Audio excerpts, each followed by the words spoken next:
So I've been watching these guitar YouTubers.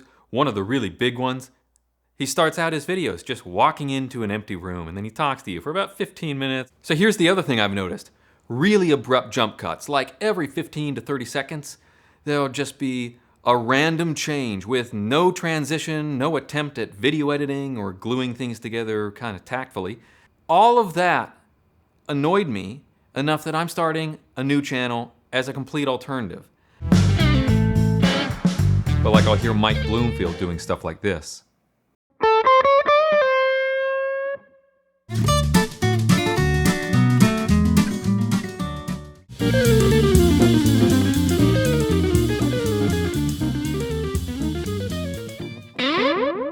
So you got about 7 echoes.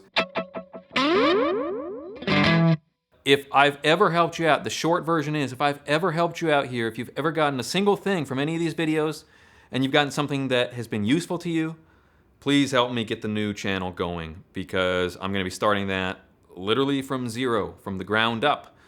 But I didn't want to transition this channel to something that it never was from the start. I just wanted to start with a clean slate on the new channel.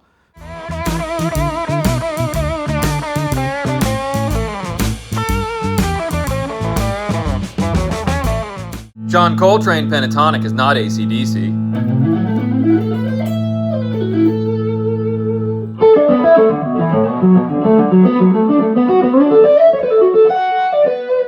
If you want to put a delay on a slow blues.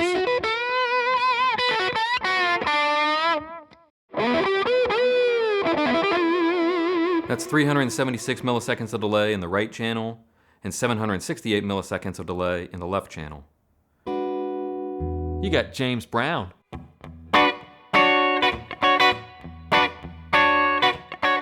Now what is that? That's a 9th chord, E9.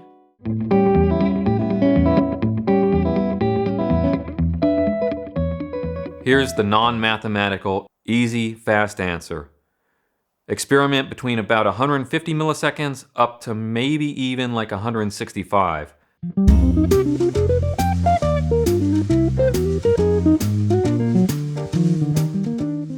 You know, someone really makes you mad, just go, it's like honking your horn at them in the car or something. Beep, beep. Next time someone cuts you off in traffic, you just have your guitar and about like a 100-watt Marshall in the car with you, and you just turn it up and you go.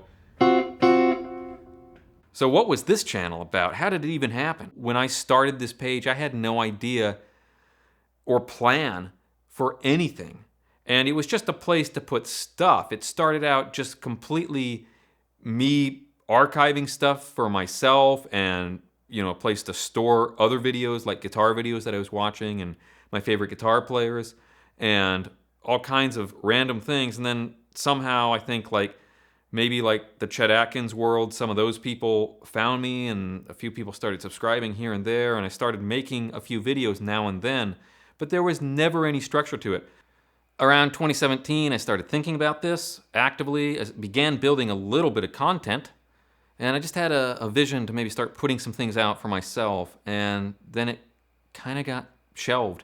And then around 2019, I moved, and later that summer, the project became real again. It's like, no, I should actually do something with all of this. I spent about like the next 2 years just writing. I wrote about 1,500 pages. And then, you know, I got serious about I need to start putting some videos together. And by this point, I was more hacked off than ever with the YouTube culture. I started building a website, which was a whole other thing. I mean, I should just like make a third YouTube channel about, you know, this is now how like you do like all of these peripheral, extraneous things that I had to learn to do because nobody else was doing it for me or helping me out with it, you know. But anyhow, I figured, well, I got to build the website. So I built the website out and figured, you know, some of this is going to go on the website, some of it's going to go on YouTube, and the stuff that I'm going to put out on YouTube, I thought the stuff that goes on YouTube should actually mean something. I'm not interested in starting a YouTube channel and all of a sudden I've got like 35 PRS guitars in the background and a stack of Marshall stacks behind me. I got amplifiers that I bought and paid for, and I'm not going to use a Kemper because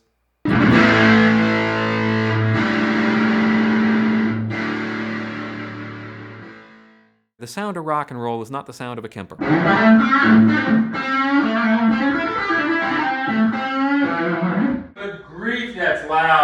The information I want to convey over there is pretty much to do what I don't see other people doing on YouTube. Now, there are a few guys, and I've even written a blog entry about it. There are a few really good places to go on YouTube for information.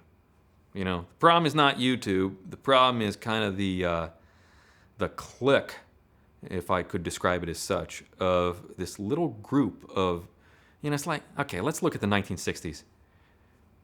We had the Beatles, the Rolling Stones, Jimi Hendrix, Paul Simon, Simon and Garfunkel, into Paul Simon solo, Bob Dylan.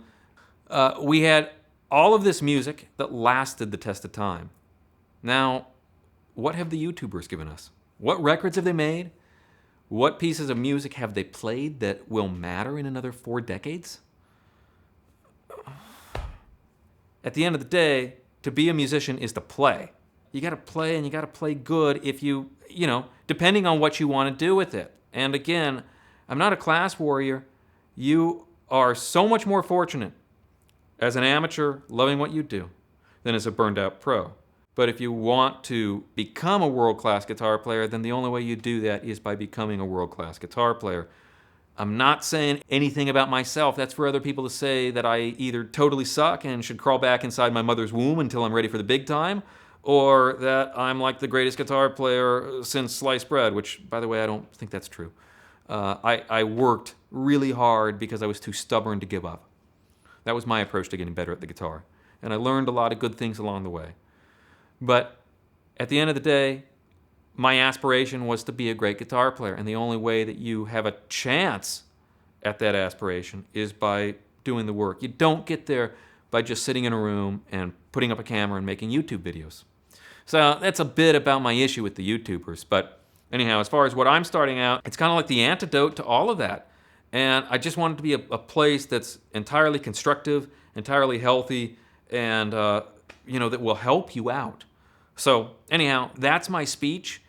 Thank you for the past handful of years that I've been putting things out here, very randomly, very sporadically, with absolutely no production, no plan, no understanding of how things work out as far as, you know, thumbnails and analytics and all that. I didn't care about any of that. Yeah, you know, there is a left brain component. And, you know, business people will be business people. But if you want to be a good guitar player, none of that matters. Just play the guitar. So meet me over on the Fretboard Playground. We'll have a lot more fun there. And thanks.